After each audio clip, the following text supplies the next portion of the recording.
안녕하세요 여러분. 8월 13일 8월 둘째 주죠. 우리 고대하나병원 교회에 주일 예배 드리도록 하겠습니다. 우리 다 같이 찬송가 먼저 70장 찬양하시겠습니다. 찬송가 70장입니다.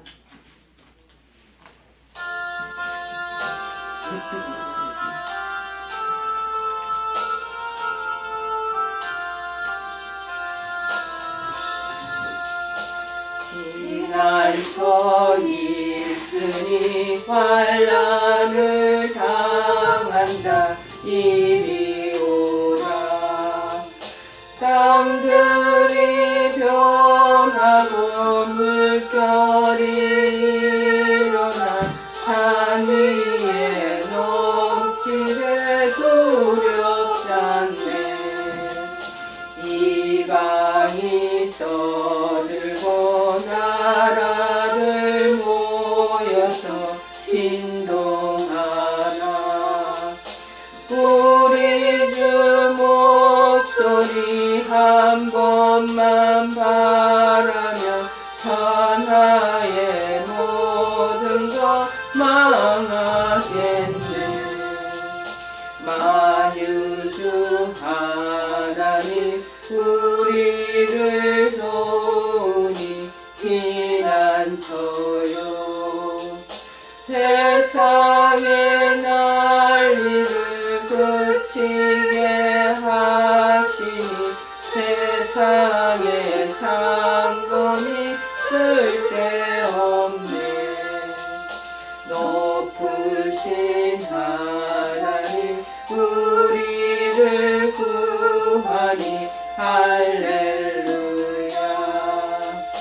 괴로움이 심하고 환난이 극하나 피난처 되시는 주 하나님. 우리 다 같이 사도신경으로 우리의 신앙을 하나님 앞에 고백하시겠습니다. 전능하사 천지를 만드신 하나님 아버지를 내가 믿사오며 그 외아들 우리 주 예수 그리스도를 믿사오니 이는 성령으로 잉태하사 동정녀 마리아에게 나시고 본디오 빌라도에게 고난을 받으사 십자가에 못 박혀 죽으시고 장사한 지 사흘 만에 죽은 자 가운데서 다시 살아나시며 하늘에 오르사 전능하신 하나님 우편에 앉아 계시다가 저리로서 산자와 죽은 자를 심판하러 오시리라. 성령을 믿사오며 거룩한 공예와 성도가 서로 교통하는 것과 죄를 사하여 주시는 것과 몸이 다시 사는 것과 영원히 사는 것을 믿사옵나이다. 아멘. 오늘 하나님께서 저희들에게 주시는 말씀은 구약성경 사사기 6장 25절에서 32절 말씀입니다. 구약성경 사사기 6장 25절에서 32절 말씀 보시겠습니다. 페이지 수로는 370쪽입니다. 페이지 수로는 370쪽. 사사기 6장 25절에서 32절 말씀 보시겠습니다.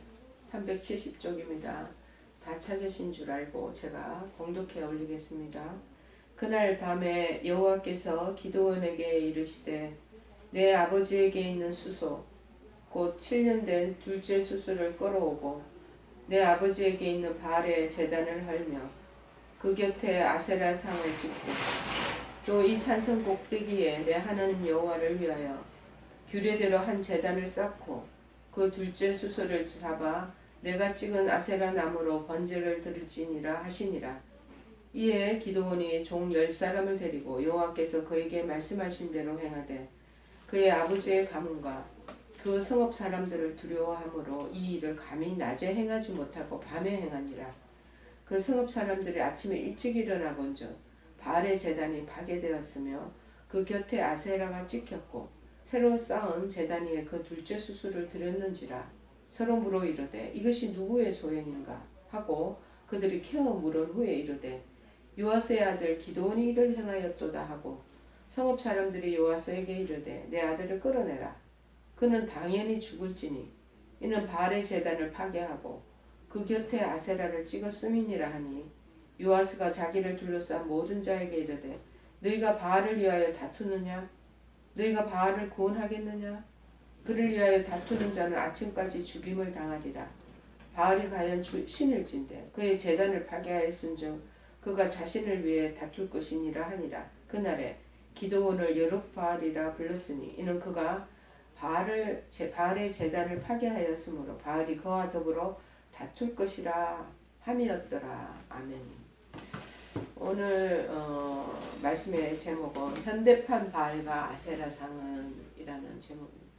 현대판 바알과 아세라상은, 그러니까 현대판 우상 숭배, 바알과 아세라 우상을 얘기하는 거죠. 현대판 바알과 아세라상은 이라는 제목입니다. 오늘 본절에서 25절에서 32절까지는 기드온이 사사 기드온이 바알상과 목상을 나무로 만든 그 우상을 해파한 행동에 대한 그 성읍 사람들의 반응이 어떠했고 그 기드온의 아버지가 어떻게 활약한 것에 대한 기록한 그 내용들을 담고 있습니다. 특별히 25절에 보니까는 하느님께서 기드온에게 나타나셨어요. 이 기드온 씨가 사사로 활동하던 그 시대는요, 왕이 없던 시대였어요. 그래서 주로 하나님께 쉽게 얘기하면 임명을 받은 그 선지자들, 그 당시에 선지자들을 사사라고 얘기를 했는데 사사들이 나라를 이끌어가고 그 국가의 정책들을 주관했던 그 시절이었습니다. 그래서 많은 사사들이 선지자들이 이때 활동을 했었습니다.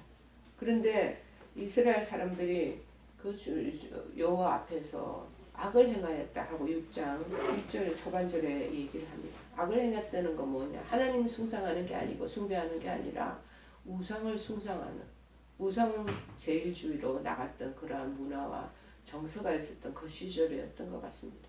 하나님이 보다 못해서 이제 더 이상 이스라엘 백성들이 말을 안 들으니까 그들을 미디안의 손에 다 넘겨주게 됩니다. 주변에 있는 이방 적진들에게 이스라엘 땅은 그들의 속국이 되도록 그냥 하나님께서 위임을 해줘버린 그때의 상황이었습니다.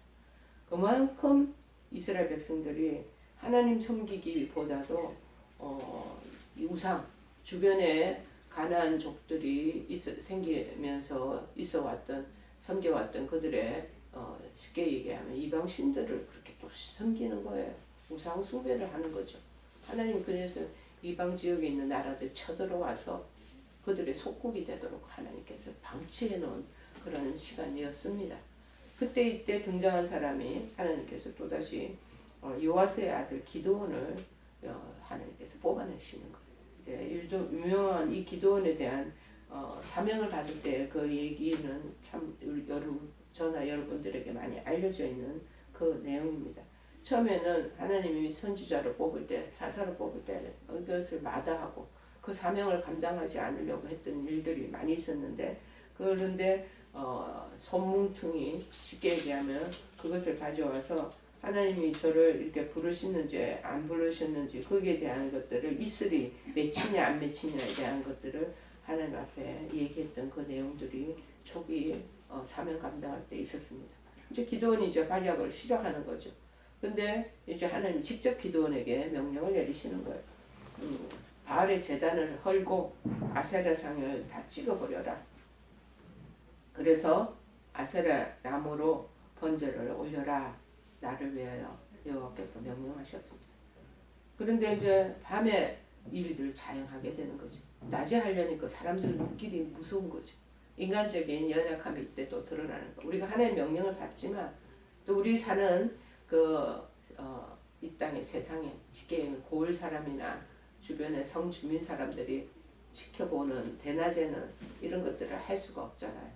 그리고 공격을 받을까 봐 무서우니 밤에 아세라상을 찍고 바알 제단을 해파시키는 그 일들을 감행하는 것을 볼 수 있습니다. 제가 이 일들을 보면서 신약 성경에 사마리아 여인이 이렇게 생각이 나네요. 한 5번의 결혼을 하고 6번째 남자 살고 있던 사마리아 여인이 동네 사람들의 그 시선, 그들의 그 여러 가지 눈총이 무서워서 낮에 때약 같이 내리쬐는 쨍쨍 내리쬐는 햇살이 있는 사막 지역의 근동 지방이잖아요. 그런데 낮에 우물가에 물을 들어가요.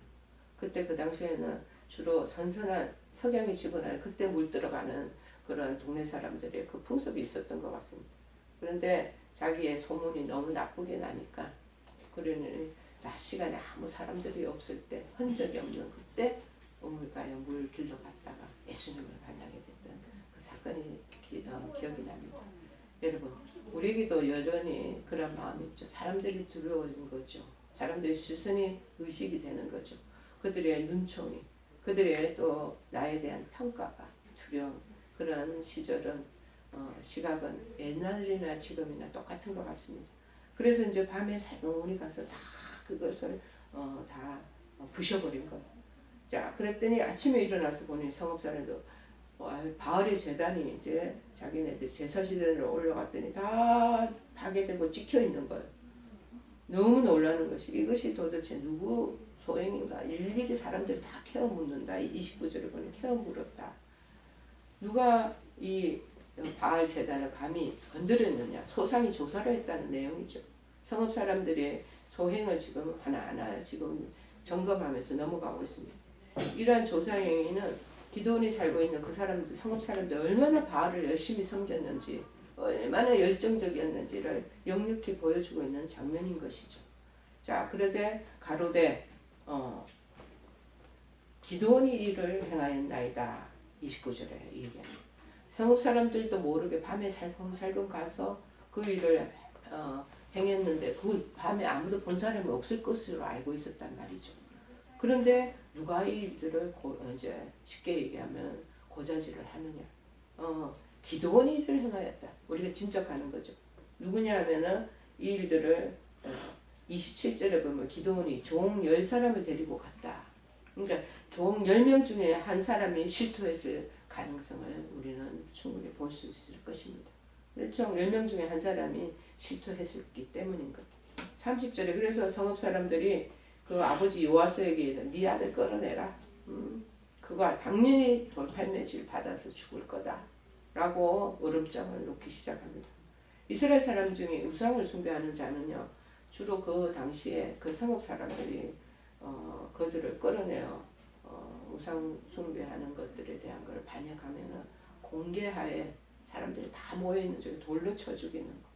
그래서 하나님 그들이 그 우상 숭배의 자에 대한 그들을 처단하는 방법, 반대하는 사람들의 그 처단하는 방법들이 나와 있는데 아마도 이런 일들이 우리가 돌로 쳐 죽인 그 사람이 또 사도행전을 보면 누가 있었죠?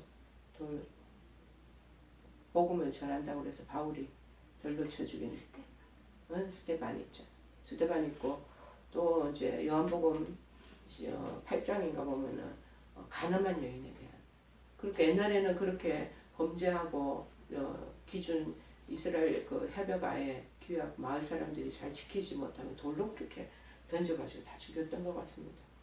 그런데 지금 기도원이 사는 성읍 사람들은 옛날에는 하나님께 대한 충성을 명세하기 위해서 벗어난 일들을 한 사람들을 돌을 쳐 죽였는데 오히려 바알을 깨트려버린 기도원 행위에 분개해가지고 그를 끌어내어 지금 돌로 쳐서 죽이려고 하고 있는 것이죠. 기도원을 모든 마을 사람들 다 성읍 사람들이 보는 앞에서 공개 처형함으로써 바알에 대한 충성을 자기네들이 다시 재확인하려고 하고 있는 모습입니다. 하나님에 대한 충성을 다짐하기 위해서 하나님 안에 거역하는 자들을 그렇게 돌로 치는 그런 처벌하는 법을 지금 자기네들이 우상 숭배하는데 그것을 적용시키고 있잖아요. 여러분 얼마나 이분들이 변질되고 타락됐으면 이렇게 하겠습니까? 바알을 아마 열심히 섬기고 사랑했다라는 것을 보여주는 단면이 되겠습니다. 그래서 31절에 자기 요아스가 자기를 둘러싼 모든 자에게 아버지가 둘러싼 모든 자에게 이 성읍 사람들이 기도원을 죽이기 위하여 그를 끌고 나서 어떤 위협을 하려는 그 자세를 지금 묘사하고 있죠. 너희가 바알을 위하여 다투느냐 쟁론하느냐 다른 성경에는 그렇게 얘기하는데 바알을 위해서 니네들이 도로 변호하겠느냐? 그를 위하여 죽음을 당하리라. 그를 위하여 다투는 자, 그를 위해서 변호하는 자, 죽음을 당하. 죽은 바알을 섬기며 그에게 충성을 다짐하는 자는 살아계신 하나님의 징벌을 받게 될 것이라는 이 요아스의 오히려 놀라운 선언을 하게 됩니다. 그는 바알을 버리고 하나님을 섬기는 대로 돌이켰다라는 것을 알 수 있는 거죠. 얘네들이 지금 이렇게 죽은 바알을 섬기며 그에게 충성하는 거 그거 하나님이 큰 징벌을 받을 것이야. 이 아버지는 그렇게 담대하게 자기 아들을 보호하는 것이죠. 신일진데 스스로 쟁론할 것이다. 요아스 아버지 요아스는 살아있는 참신 그리고 아무것도 할 수 없는 거짓신 이 구별점이 뭔가 이것을 지금 제시하고 있습니다.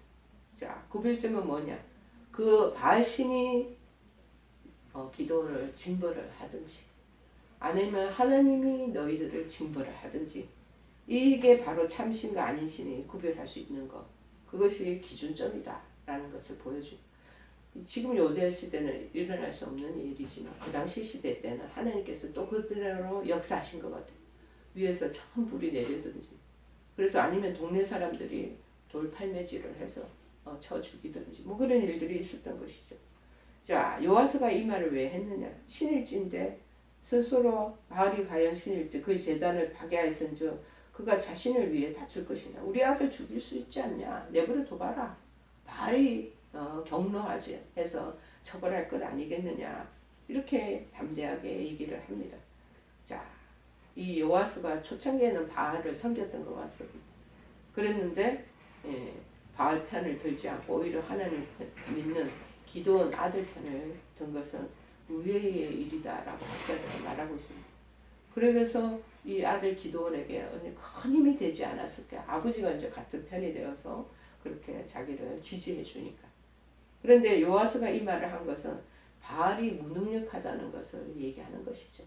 신이 당신을 해치었으니 그 신이 진노하면 우리 아들에게 그런 큰 징책 그런 벌을 내릴 것 아니냐 한번 해보시라고 그래라 하고 이제 하니까 이 기도원의 마음이 얼마나 뿌듯했겠습니까. 그래서 32절에 그날의 기도원을 여룻바알이라 불렀다. 바알과 대적했다라는 뜻이죠. 바알과 논쟁했다. 바알과 다퉜다의 뜻으로 기도원이 바알 신상과 바알 단을 다 제단을 깨어버렸어도 바알은 죽은 신이었기 때문에 살아있는 신이면 바알이 그대로 그 자리에서 즉사하겠죠.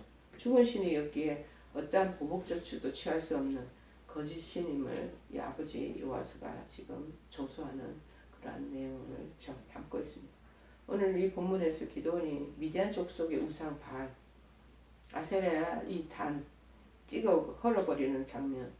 당시 이스라엘은 미디안의 지배를 받고 있었거든요. 속국이었어. 6, 7년 동안 6장 초반기에는 얘기하잖아요. 하나님 그냥 내버려 둔 거. 방치시켜라. 미디안 족상의 우상을 찍어서 해판다는 것은 곧 죽음 당하는 것을 의미합니다. 그럼에도 불구하고 기도원은 여호와의 말씀하신 대로 25절에 말씀하신 그날 밤에 여호와께서 직접 나타나셨어요. 네 아버지에게 있는 수소 곧 7년 된 둘째 수수를 끌어가고 내 아버지에게 있는 바알 제단을 헐어라. 아버지도 그러니까 바알 숭상자였던 것 같습니다. 그래서 그 곁에 아세라상을 찍어라. 그리고 이 산성 꼭대기에 26절에 보니까 하나님 나를 위해서 규례대로 한 제단을 쌓고 둘째 수소를 잡아서 내가 찍은 아세라 나무로 장작불을 만들어서 번제로 올려라. 그 명령을 준행하는. 그 당시 상황에서는 이거 굉장히 위험한 일이고 어찌 보면은 자기의 목숨이 어떻게 송두리째 어떻게 될지도 모르는 그런 입장에 있는 상황이기 때문에 두려웠을 것 같아요. 두려웠으니까 낮에 그 일들을 감행하지 못하고 밤에 그러나 하나님의 명령을 잘 이행했는 이 기도원이 아니었는가 봅니다. 오늘 이 본문을 통해서 우리가 지금 찍어버리고 해파야 될 이 바알이 제단이 무엇인가 그리고 아세라상이 무엇인가 그것을 살펴봐야 될 필요가 있겠다 싶어서 말씀을 가지고 왔습니다. 즉 현대인에게 우리들에게 현대판 이 바알 그리고 아세라상은 뭐냐 우상은 뭐냐라는 것이죠. 첫째로 보면은 물질주의가 현대인의 우상 아세라상이고 바알이 될 수 있다는 것. 여러분 이 물질주의 즉 황금 만능주의 이것을 우리가 꼽을 수 있습니다. 오늘날에는 이전처럼 눈에 보이는 바알 아세라의 목상들을 숭배하며 예배하는 일은 전혀 거의 없습니다. 뭐 불교 그 법당에 가서 하는 것 말고는. 그러나 더욱 교묘하게 요즘에는 이 사단이 우리 가운데 눈에 보이지 않는, 눈에 보이지 않도록 해요. 비가시적으로 우상을 인간의 우리 내면에 심어놓고 그리고 숭배하도록 우리를 조종하고 있다는 것입니다. 그것이 바로 물질주의라는 것. 특히 오늘날 현대인의 우리 사고 속에는 돈이면 무엇이든지 다 된다고 하는 생각이 아주 자꾸 머리에서 발끝까지 다 자리 잡고 있습니다. 물질 만능 사상이죠. 돈이면 심지어는 생명까지도 살 수 있다고 생각하는 오늘날이 되어버렸다는 것입니다. 또한 자기와 아무런 상관도 없는 그런 사람들조차도 돈과 자기하고 그게 이익이 서로 연루되어 있으면 돈 때문에 그 사람조차 생명까지도 죽이는 그런 현재 비극적인 상황이 아니겠습니까? 이웃 간에 있어서도 마찬가지, 친구 지간에 있어서도, 심지어 형제 간에, 심지어 부모와 자식들 간에 있어서도 돈으로 인해서 얼마나 법적으로 많은 분쟁이 발생하고 있는 시점입니까? 현대는 어찌 보면 이제 돈이, 물질이, 황금이 우리도 모르는 사이에 우리 마음, 온 마음을 지배하고 있는 것. 실제적으로 지금 우리들의 우상이 되어버리고 말았습니다. 여러분은 어떻다고 생각하십니까? 우리 한번 천천히 자기 자신의 상황적인 것들을 점검해 보시기 바랍니다. 오늘의 이런 황금의 위력을 부인할 사람은 아무도 없을 것입니다. 그러나 성경에서는 뭐라고 그러시나? 우리가 중요한 건 성경에서 하나님이 뭐라고 하시는가? 이것을 살피는 것이 우리의 영적인 이 분별력을 가지는 기준이 되는 것이죠. 자, 마태복음 6장 24절에 말합니다. 예수님은 하나님과 재물을 겸하여 섬길 수 없다고 단언하고 계십니다. 자, 한 사람이 두 주인을 섬기지 못할 것이니 혹 이를 미워하고 저를 사랑하거나 혹 이를 중히 여기고 저를 경히 여깁니다. 너희가 하나님과 재물을 겸하여 섬기지 못하느니라 라고 말하였습니다. 사도 바울 또한 똑같은 입장에 서 있습니다. 돈을 사랑함이 일만 악의 뿌리라고 말씀하고 있습니다. 디모데전서 6장 10절이죠. 돈을 사랑함이 일만 악의 뿌리가 되나니 이것을 탐내는 자들은 미혹을 받아 믿음에서 떠나는 거예요. 믿음에서 떠나서 많은 근심으로서 자기 자신을 찌른다는 거예요. 찔렀도다. 지금 우리가 재물 섬기고 있는지 하나님 섬기고 있는지 더욱 신중히 생각해 볼 여지가 있다라는 것입니다. 하나님보다 우리 마음속에 재물이 우선이 된다면 그 재물이 우리에게 우상이 되기 때문이다. 그래서 물질주의가 현대판 바알이나 아세라상이다. 자, 두 번째는 뭐냐? 현대인의 우상으로 할 수 있는 과학주의를 들 수가 있습니다. 18세기가 이제 이성주의, 계몽주의가 막 발달이 이루어진 시대입니다.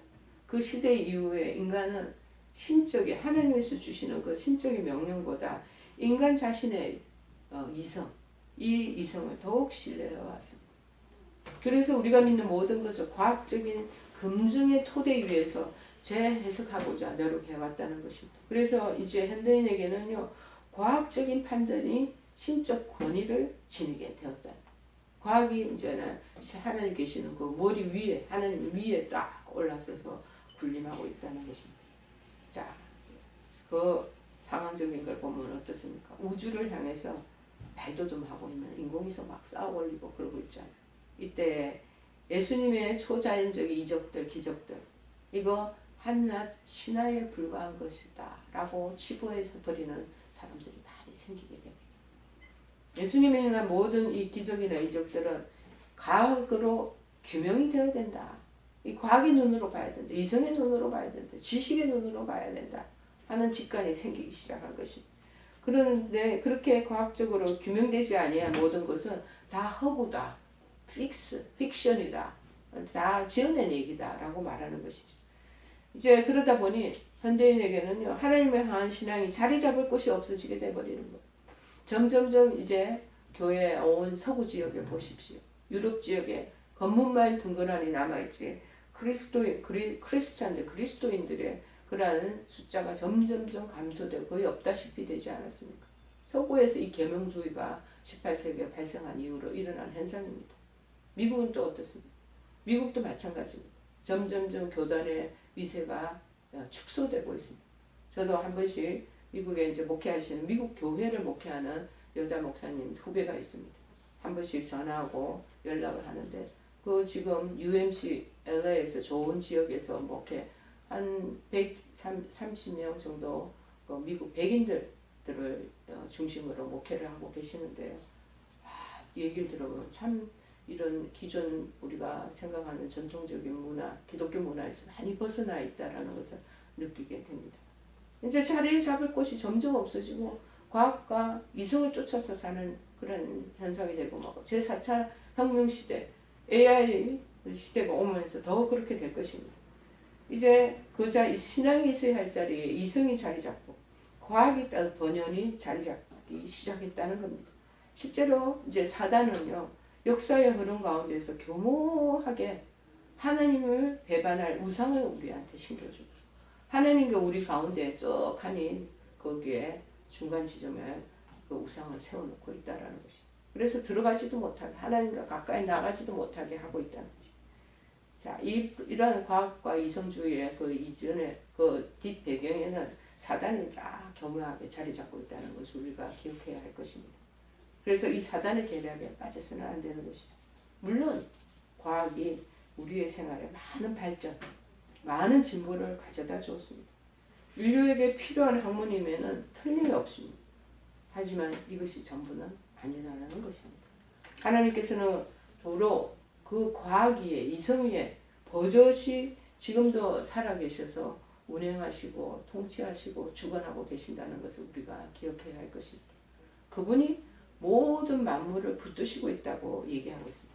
히브리서 1장 3절에 보실까요? 그의 능력의 말씀으로 만물을 붙드시며 죄를 정결하게 하는 일을 하시고 높은 곳에 계신 지극히 크신 이의 우편에 앉으셨느니라. 그렇게 말씀하고 있습니다. 제가 아침에 이제 잠을 깨고 일어나면 제가 요새는 고린도전서 지금 묵상하는 중에 있거든요. 고린도전서 오늘 15장을 이렇게 묵상하다 보니까 거기에도 똑같이 오늘 히브리서 말씀과 같이 고린도서 15장 17절에 이렇게 기록되어 있더라고요. 만물을 그의 발 아래에 두셨다 하셨으니 만물을 발 아래에 둔다 말씀하실 때 만물을 그의 아래에 두시니까 그 중에 들지 않은 것이 분명하도다. 만물을 그에게 복종하게 하실 때는 아들 자신도 그때 만물을 자기에게 복종하신 이에게 복종하게 되니 이는 하느님이 만유의 주로서 만유 안에 계시려 하심이라. 이 말씀을 보면서 오늘 설교 이거 전해야 되는데 하고 탁 부닥치 나오더라. 여러분 만물을 붙들고 계시고 만유 위에 계신다. 만왕의 왕이 되시고 만유의 온 인류의 주인이 되신다고 말씀하고 있지 않겠습니까?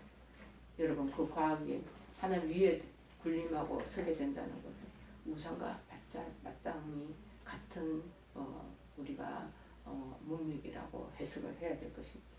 그 다음에 세 번째가 바알제단과 현대판 아세라상이 뭐냐 이데올로기예요. 현대인의 우상은 이데올로기, 신념을 얘기하는 우리 자신이 믿고 추구하는 사상이나 신념, 어쩌면 또 철학, 어쩌면 또 심리학 그것이 곧 신앙이 되어버리는 시대가 되고 말하죠.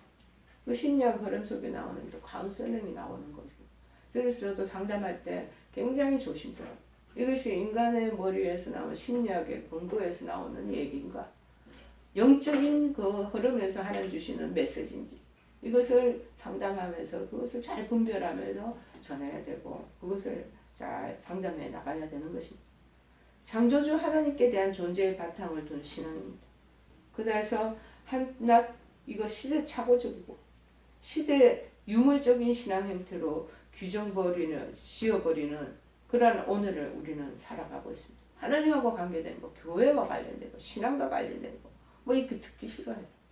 저희들 병원의 사역, 우리 병실의 환자들, 보호자들을 신방하고 있지 않겠습니까? 코로나로 뜸해졌지만 저희들 요청하는 분들에게는 간간히 저희들 방문하고 있죠.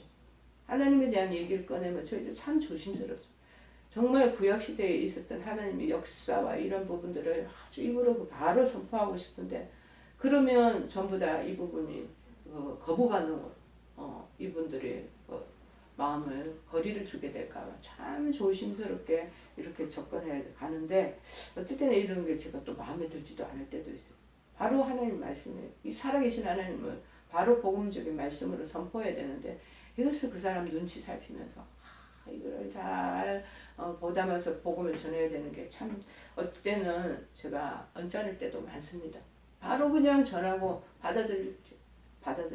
받아들일지 못할 줄 하나님께서 그 부분에 대한 것을 심판하시게 그렇게 해야 되는 이 말씀을 참 이 저희들이 포스트 모더니즘 이 현대 사회에 살다 보니 그렇게 이제 직언하면서 바로 직접적으로 복음 선포하는 것을 사람들이 전부 다 거부하고 받아들이지 않죠. 그러니까 지혜롭게 해 나가야 되는죠. 이런 어떤 시대 유물적인 그런 신앙의 행태다라고 하나님에 대한 존재 인정하지 않는 분들이 많이 있습니다. 그 다음에 이제 요새 이런 자신이 믿는 이제 공산주의 이데올로기도 있고요. 사회주의 이데올로기도 있고 여러 가지 신념이 있지 않겠냐. 이 신념으로 인하여 그래서 정치계도 막 나눠지기 시작. 좌파가 있고 우파가 있고 그렇게 나눠지고 그러다가 그게 이제 심화되면 이제 결국에는 이제 그것을 서로 이념 이데올로기 충돌이 일어나면서 전쟁도 발생하게 되고 그 다음에 국가와 개인이 양극단에 서서 경제적으로 또 대립하게 되고 미국과 지금 중국 사이에 전쟁이 일어난 우크라이나 러시아와의 관계 그리고 이제 팔레스타인과 이스라엘과의 관계 지금도 뭐 분쟁에 어찌 보면은 그 불씨가 확 올라가면은 이제 큰 대전쟁으로 발발될 수 있는 그런 요지가 많죠. 그 다음에 개개인이 존중되어야 인격과 사상을 먼저 그렇게 우선시해주고 서로의 사상이 또 다르다는 이유로 우리나라 정계에도 보세요. 서로 매도하고 좌파 우파라고 그러면서 그렇게 하는 경우가 있고 그러면서 인격을 무시하거나 극기하는 사람을 죽이기까지 살인까지 이르게 되는 시대가 된 것입니다. 여러분 오늘 저희들이 이 기도원의 바알 제단과 아세라상을 찍고 하나님께서 해파하라고 아주 거두절미하면서 단언하시면서 명령을 내리시잖아요. 그 일들을 감행한 이 기도원을 보면서 우리에게 오늘 주신 우리는 무엇을 지금 찍어야 되고 회파시켜야 되고 무너뜨려야 하는가를 말씀해 주고 계시는 정말 여러분 이제 눈에 보이는 가시적인 바알 아세라 목상 같은 우상은 우리에게 없습니다. 그러나 훨씬 더 교모한 형태 우상들이 우리 마음 가운데 내부 가운데 들어오기 인사이드 안에 들어오기 시작하는 것 그것을 기억하시기를 바랍니다. 교묘한 현대 우상으로 자리매김하고 있는 것이 좀 전에 이제 설명한 것이 물질주의가 있겠죠. 과학주의가 있겠죠. 그 다음에 이데올로기 이런 것으로부터 멀리 떠나야 할 것입니다. 저 아침에도 저 잠깐 이게 여러 가지 문서 작성한다고 이렇게 컴퓨터를 만지고 왔는데 컴퓨터 그 다음에 SNS 한다고 우리 핸드폰 열어놓죠. 노트북 쓰죠. 템플릿에 우리 가지고 다니면서 또 그거 소통하죠. 이게 만능이 돼버렸다는 거예요. 그런 시대에 하나님에 대한 살아계시면 신앙적인 걸 얘기하면 이게 밸런스가 현대인들은 임밸런스라서 너무 첨단해 가고 이 부분은 굉장히 유물과 같은 신앙을 그렇게 받아들인 경우가 많다라는 거죠. 여러분 이거 뒤에서 사단이 조종하는 거고 그 안에서 그 모든 일들을 하나님을 하고 우리의 관계들을 차단시키는 그 저항 세력으로 중간 위치에 있다는 것을 기억하시기를 바랍니다. 오늘 하나님께서 기드온에게 명령하셨던 것처럼 우리에게도 지금 말씀하고 있습니다. 니네들 안에 심령 안에 있는 우상들 다 찍어버려라. 지금 우리에게 명령하고 계십니다. 따라서 우리는 이런 황금 물질주의, 과학주의 그리고 이데올로기로부터 완전히 자유로워지며 온전히 여호와 하나님만을 깊은 마음 중심으로 섬겨나가는 저와 여러분 되기를 간절히 여러분에게 도전해 드립니다. 오늘 주시는 말씀을 통해서 기도원이 우리에게 보여주는 이 하나님의 명령을 이행하는 모습을 보면서 우리도 하나님 뜻을 따라 쫓아가는 믿음의 성도가 되기를 간절히 축원해 드립니다. 찬송가 489장 찬송하시겠습니다. 489장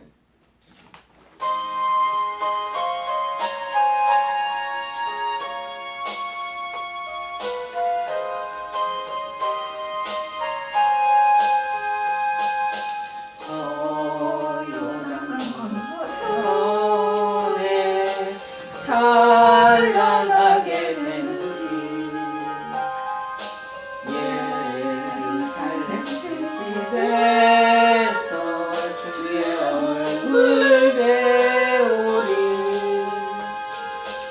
빛난 하늘 그 집에서 주의 얼굴 배우리 한량없는 영광 중에 주의 얼굴 배우리 주가 내게 부탁하신 모든 일을 마치고